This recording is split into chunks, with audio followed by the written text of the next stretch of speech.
బిడ్డ, స్వామీజీ మంత్రాలను ఎప్పుడు తక్కువ అంచనా వేయకూడదు. నిన్ను కళ్ళు చూసి చెప్పగలను, నువ్వు స్వర్గానికి వెళ్తావో నరకానికి వెళ్తావో. స్వామీజీ, మరి నా కళ్ళు చూసి చెప్పండి, నేను చనిపోయినాక స్వర్గానికి వెళ్తాను నరకానికి వెళ్తాను? నువ్వు పాపం పుణ్యం రెండు సమానంగా చేసినావు, నీకు స్వర్గంలోనే నరకం ఉంటది. స్వామీజీ అదెట్లా? నీకు 2 గ్లాసులు మందు, ఒక అప్సరసని ఇస్తారు. స్వామీజీ, ఇది మంచి విషయమే కదా. గ్లాస్కి బొక్కలు ఉంటాయి కానీ అప్సరసకు ఉండవు.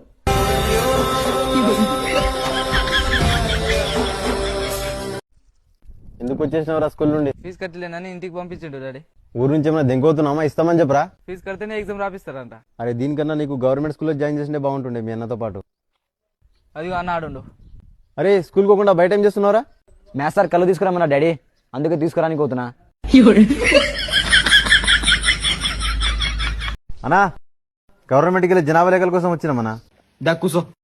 ఇంతమంది ఉన్నారు మీ ఇంట్లో? మేము అన్నదమ్ములం 10 మంది అన్న, మా అమ్మ నాన్నలు కలిపి 12 మంది. దేశ జనాభా రోజు రోజుకి ఇలా పెరుగుతూ ఉంటే మీ నాన్నకు నువ్వన్నా చెప్పొచ్చుగా కంట్రోల్లో ఉండమని. నేనేట చెప్తానా, నేనే 10వ వాడిని. సర్లే, మీ నాన్న నీళ్ళు. నాన్న అయితే హాస్పిటల్కి వెళ్ళిండు, మా అమ్మ అడ్మిట్ అయింది. ఎందుకు? మా చిన్న తమ్ముడు వస్తున్నాడు.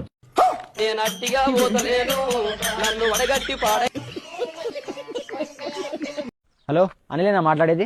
సార్ చెప్పండి. అనిలే. ఇన్కమ్ ట్యాక్స్ డిపార్ట్మెంట్ నుంచి మాట్లాడుతున్నాం. మీ అకౌంట్లో 10 కోట్లు పడ్డాయంట, మాకు ఇన్ఫర్మేషన్ వచ్చింది.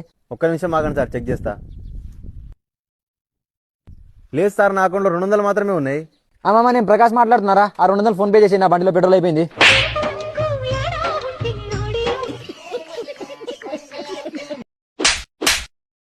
సర్పంచ్ గారు, వీడు మీ ఇంట్లో దొంగతనం చేస్తుండే పట్టుకున్నా. అరే వీడి సేమ్ నాలాగానే ఉన్నాడు. అరే మీ అమ్మ మా దగ్గర పనిచేసిందా? లేదు, మా నాన్న పనిచేసింది మీ దగ్గర.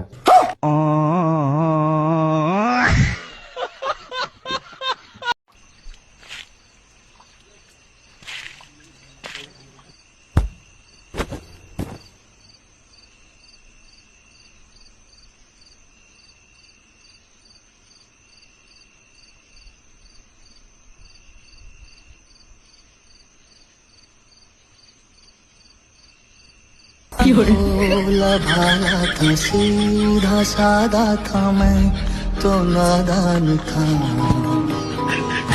అరే మామ, ఇక్కడ నొప్పిలేస్తుందిరా. ఇక్కడ నొప్పిలేస్తుందా? గ్యాస్ మామ, అది ఏం కాదు. నిన్నటి నుంచి నొప్పిలేస్తుందిరా. అరే పక్కా గ్యాస్, ఏం టెన్షన్ తీసుకోకు నువ్వు, పక్కా గ్యాసే అది. హార్ట్ అటాక్ వచ్చిండే అతనికి. పాపం ఎవరో లంజోడుకు గ్యాస్ ప్రాబ్లం అని చెప్పినట్ట. దొరకలే లంజోడుకు వానికి. అల్లుడు గారు, మొదటిసారి ఊరికి వచ్చిరు కదా, పోయి ఊరు చూసిరండి. సరే సరే మామయ్య. బ్రో, ఊరు మొత్తం చాలా బోరింగ్ ఉంది, టైం పాస్కి ఏం లేదా? లేదు. ఉన్నావు కదా, నువ్వు పెళ్లి చేసుకున్నావు కదా.